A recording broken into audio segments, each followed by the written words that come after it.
হ্যাঁ, বলুন বন্ধুরা, কেমন আছেন? আজকে নবমী হয়েই তো গেল।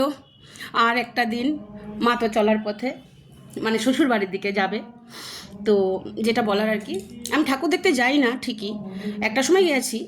আমরা না ওই যে কিছু কিছু মানুষ আছে না, যে আমরা ঠাকুর দেখতে যাই, প্যান্ডেলের পার্থক্য কিছু হতে পারে। এই প্যান্ডেলটা খুব সুন্দর, ওই প্যান্ডেলটা আর একটু সুন্দর হলে ভালো হতো বা কিছু, কিন্তু মায়ের বিচার করে ফেলি না আমরা কখনো সখনো, যে এই মার না চোখটা, না এই চোখটা দেখ একটুখানি ছোট, এই চোখটা একটু বড়, মুখটা না ঠিক কেমন উজ্জ্বল না, কেমন যেন, মানে এই যে অনেকে আমি আমার কথাই বলছি, আমরা অনেকে এগুলো করে থাকি।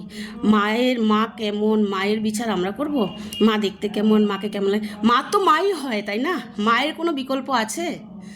কখনোই না। সব মাই মানে সন্তানের কাছে প্রিয়, তাই না? তো এই জন্য না এই জিনিসগুলো আমার ভালো লাগে না। জানি না আমার সাথে আপনারা কে একমত কি।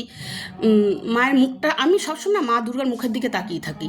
আমার মানে আমি মুখের দিকে তাকাই, চোখের দিকে তাকাই, আমি না আর কিছু দেখি না, আর কিচ্ছু দেখি না, কোনো দিনও না। আমি ছোটোর থেকেই মানে কি গয়না পরালো, মুকুটটা ছোট কি বড়, এসব আমি কখনোই দেখি না। খুব জ্ঞান দিচ্ছি। তো ভালো থাকুন, সুস্থ থাকুন, আর ভালো করে আজকের দিনটা ভালো মতো ঠাকুর দেখুন। আবার কালকে দশমী চলে আসছে, একটু মন খারাপ হয়ে গেছে। তো ঠিক আছে, আবার পরে কথা হবে।